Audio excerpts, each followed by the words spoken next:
दोस्तों, दुनिया के महानतम फुटबॉलरों में शुमार क्रिस्टियानो रोनाल्डो की शादी इन दिनों काफी चर्चा में है। लेकिन चर्चा का कारण सिर्फ इनकी शादी नहीं, बल्कि शादी के साथ ही तय किए गए तलाक की शर्तों को लेकर है। खबरों के मुताबिक अगर भविष्य में दोनों के बीच तलाक की नौबत आती है तो रोनाल्डो की अरबों रुपए की संपत्ति का सामान्य तरीके से बंटवारा नहीं होगा। यानी रोनाल्डो की अपनी कमाई और जॉर्जिना की अपनी संपत्ति अलग रहेगी। लेकिन कहानी यहीं खत्म नहीं होती। रिपोर्ट्स में दावा किया गया है कि तलाक की स्थिति में जॉर्जिना को करीब 1 लाख यूरो यानी लगभग 1 करोड़ 10 लाख रुपए हर महीने गुजारा भत्ता मिल सकता है। इतना ही नहीं, मैड्रिड के ला फिका इलाके में मौजूद करीब 53 करोड़ रुपए से ज्यादा कीमत का आलिशान बंगला भी जॉर्जिना के पास रहने की बात सामने आई है। तो आखिर रोनाल्डो और जॉर्जिना ने ऐसा समझौता क्यों किया? क्या रोनाल्डो की पूरी संपत्ति सुरक्षित रहेगी?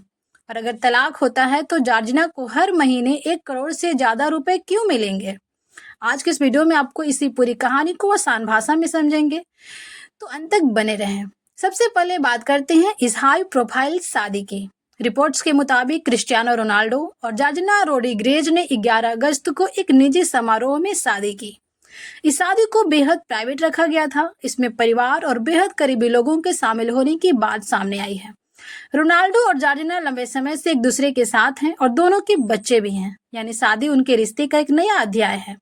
लेकिन शादी के साथ ही इससे जुड़ी एक ऐसी कानूनी व्यवस्था की जानकारी सामने आई जिसने पूरी दुनिया का ध्यान अपनी ओर आकर्षित किया। दोस्तों, रिपोर्ट के मुताबिक रोनाल्डो और जॉर्जिना की शादी संपत्ति पृथक्करण यानी प्रॉपर्टी सेपरेशन व्यवस्था के तहत हुई है। इस व्यवस्था में पति और पत्नी की संपत्ति को अलग अलग माना जाता है। यानी रोनाल्डो ने शादी से पहले जो संपत्ति बनाई है, उनकी कमाई, निवेश, बिजनेस और दूसरी आर्थिक संपत्तियां उनकी अपनी रह सकती है। इसी तरह जॉर्जिना की अपनी संपत्ति और आय पर भी उनका अधिकार बना रहता है। सबसे महत्वपूर्ण बात यह कि तलाक की स्थिति में भी समान रूप से पूरी संपत्ति को आधा आधा बांटने की व्यवस्था यहाँ लागू नहीं होती। यानी रोनाल्डो की करोड़ों अरबों रुपए की संपत्ति सिर्फ शादी होने की वजह से जॉर्जिना के नाम नहीं हो जाएगी। अब जरा सोचिए कि समझौते की चर्चा इतनी ज्यादा क्यों हो रही है। क्रिस्टियानो रोनाल्डो सिर्फ एक फुटबॉलर नहीं है, बल्कि दुनिया के सबसे बड़े स्पोर्ट्स ब्रांड में से एक है। फुटबॉल से मिलने वाली कमाई के अलावा उनके पास विज्ञापन, ब्रांड डील, सोशल मीडिया और अलग अलग व्यवसायिक गतिविधियों से भी बड़ी आय आती है।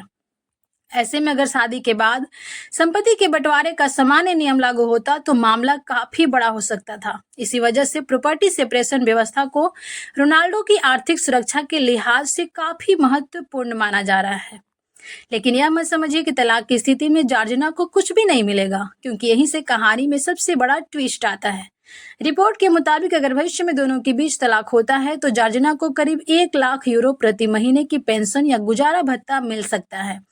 भारतीय मुद्रा में यह रकम करीब 1 करोड़ 10 लाख रुपए प्रति महीने बताई जा रही है।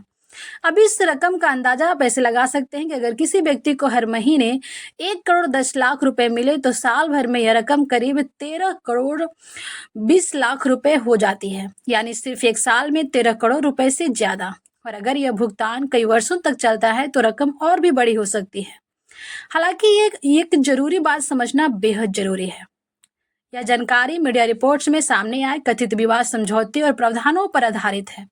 इसके सभी कानूनी विवरण सार्वजनिक रूप से स्वतंत्र रूप से सत्यापित नहीं है, इसलिए इसे अंतिम अदालत के फैसले या निश्चित तलाक भुगतान के तौर पर नहीं समझना चाहिए।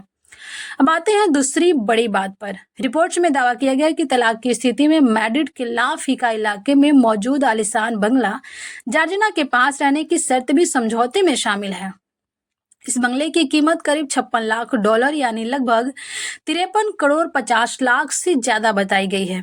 यानी एक तरफ रोनाल्डो की बाकी संपत्ति अलग रहेगी, लेकिन दूसरी तरफ इस खास संपत्ति पर जॉर्जिना का अधिकार रहने की बात कही जा रही है। अगर रिपोर्ट में बताई गई दोनों बातें सही हैं तो मामला काफी दिलचस्प हो जाता है, क्योंकि एक तरफ करोड़ों अरबों की संपत्ति के बंटवारे से बचने की व्यवस्था है और दूसरी तरफ पत्नी के लिए निश्चित आर्थिक सुरक्षा भी रखी गई है। अब सबसे बड़ा सवाल यही है कि आखिर इतनी बड़ी शख्सियतें शादी से पहले या शादी के समय इस तरह के समझौते क्यों करती है? दरअसल दुनिया भर में बड़े कारोबारी, खिलाड़ी और सेलिब्रिटी अपनी संपत्ति और पारिवारिक आर्थिक अधिकारों को लेकर पहले से कानूनी व्यवस्था करते हैं।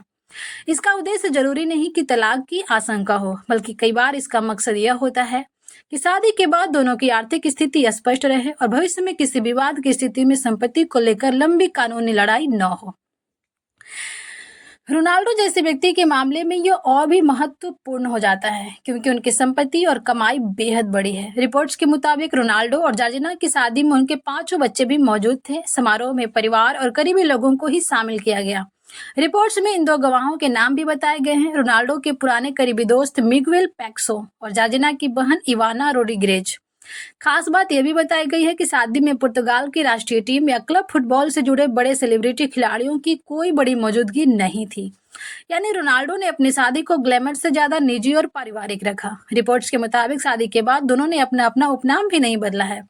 ये बात भी सोशल मीडिया और मीडिया रिपोर्ट्स में चर्चा का विषय बनी हुई है। हालांकि अलग अलग देशों और संस्कृतियों में शादी के बाद सरनेम बदलने की परंपरा अलग होती है, इसलिए सिर्फ सरनेम न बदलना किसी रिश्ते या शादी की मजबूती का संकेत नहीं माना जा सकता।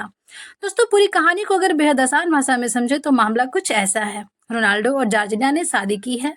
रिपोर्ट्स के मुताबिक उनकी शादी प्रॉपर्टी सेपरेशन व्यवस्था के तहत हुई है। इसका मतलब है कि दोनों की व्यक्तिगत संपत्ति और आय पर उनका अपना नियंत्रण बना रहेगा और तलाक होने पर पूरी संपत्ति का सामान्य तरीके से बंटवारा नहीं होगा। लेकिन कथित समझौते में जॉर्जिना के लिए आर्थिक सुरक्षा का प्रावधान भी बताया गया है। तलाक की स्थिति में उन्हें करीब 1 लाख यूरो यानी कि लगभग 1 करोड़ 10 लाख रुपए प्रति महीने मिल सकते हैं। इसके अलावा मैड्रिड के ला फीका स्थित करीब 53 करोड़ 50 लाख रुपए से अधिक कीमत के बंगले को लेकर भी उनके पक्ष में प्रावधान बताए गए हैं। तो दोस्तों, क्रिस्टियानो रोनाल्डो और जॉर्जिना रोड्रिगेज की शादी सिर्फ एक स्टार कपल की शादी नहीं है, बल्कि इससे जुड़ा यह कथित कानूनी समझौता भी दुनिया भर में चर्चा का विषय बन गया है। एक तरफ रोनाल्डो की विशाल संपत्ति को अलग रखने की व्यवस्था है, तो दूसरी तरफ जॉर्जिना के लिए करोड़ों रुपए की आर्थिक सुरक्षा का प्रावधान बताया जा रहा है। हालांकि इन शर्तों से जुड़ी ज्यादातर जानकारी मीडिया रिपोर्ट से सामने आई है, इसलिए इनके हर कानूनी विवरण को आधिकारिक दस्तावेजों से स्वतंत्र रूप से सत्यापित मानना सही नहीं होगा। लेकिन अगर रिपोर्ट में बताए गए प्रावधान सही है तो यह निश्चित तौर पर दुनिया की सबसे चर्चित सेलिब्रिटी मैरिज एग्रीमेंट में एक बन सकता है। आपको क्या लगता है, शादी में इस तरह का प्रॉपर्टी सेपरेशन एग्रीमेंट होना सही है या नहीं? अपनी राय कमेंट में जरूर बताइए। वीडियो पसंद आया हो तो लाइक कीजिए, दोस्तों के पास शेयर कीजिए, चैनल पर नए हो तो सब्सक्राइब करके बेल आइकॉन जरूर प्रेस कीजिए। तो मिलते हैं नेक्स्ट वीडियो में, तब तक के लिए जय हिंद, जय भारत।